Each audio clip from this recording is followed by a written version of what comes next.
प्रिय विद्यार्थियों नमस्कार। मैं आपका हिंदी शिक्षक शास्त्री हरिओम भारद्वाज और आज हम पढ़ेंगे कवि गिरिजा कुमार माथुर के बारे में।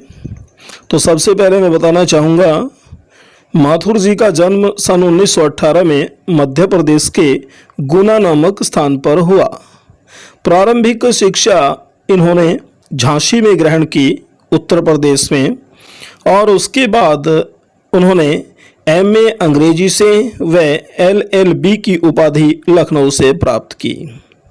कुछ समय वकालत करने के बाद माथुर जी आकाशवाणी और दूरदर्शन में कार्यरत हो गए। गिरिजा कुमार जी नौकरी के साथ साथ निरंतर साहित्य साधना भी करते रहे। इन्होंने अनेक रचनाओं का निर्माण करके माँ भारती के आंचल को भर दिया।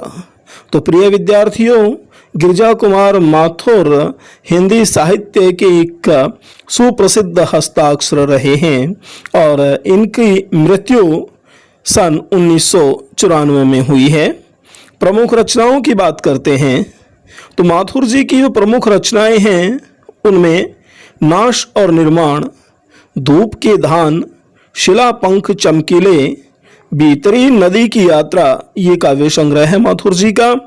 जन्म कैद एक नाटक है। नई कविता, सीमाएं और संभावनाएं ये आलोचनात्मक ग्रंथ है। जहां तक बात आती है काव्य संबंधी विशेषताओं की तो माथुर जी इसमें बड़े रूमानी भावबोध के कवि सिद्ध हुए हैं।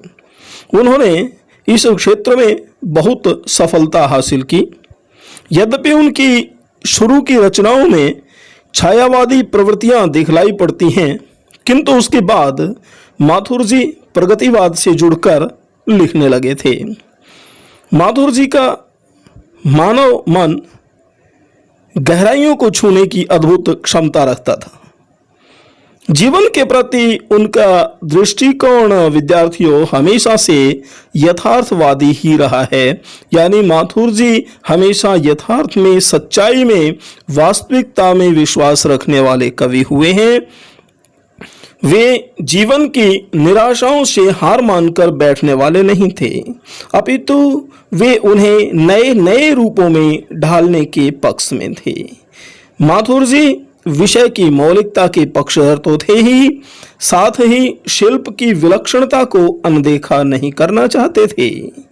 वे विषय को अधिक स्पष्ट एवं सजीव रूप में प्रस्तुत करने के लिए वातावरण के रंग भी भरने के पक्ष में थे। अब बात करते हैं गिरिजा कुमार माथुर की भाषा शैली की। तो विद्यार्थियों, माथुर जी मुक्त छंद में ध्वनि साम्यता के प्रयोग के कारण तुक के बिना भी कविता में संगीतात्मकता संभव कर सके, यह इनकी एक अनूठी विशेषता रही है।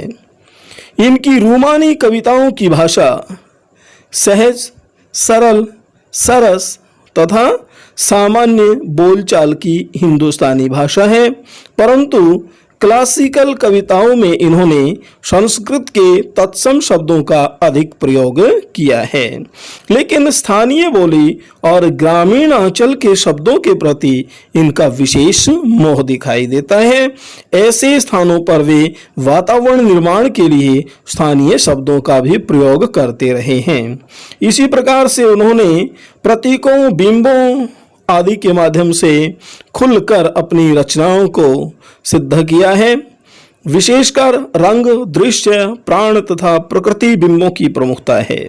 इसके अतिरिक्त माथुर साहब ने अभिधात्मक, क्लासिकल और वर्णनात्मक सभी प्रकार की शैलियों का प्रयोग किया है। मुक्त छंद के प्रति इनका विशेष आग्रह है। तो ये थे हमारे आज के कवि गिरिजा कुमार माथुर, और अगले वीडियो में हम मिलते हैं इनकी कविता छाया मत छूना के साथ। तब तक के लिए जय हिंद, जय भारत, जय माँ भारती।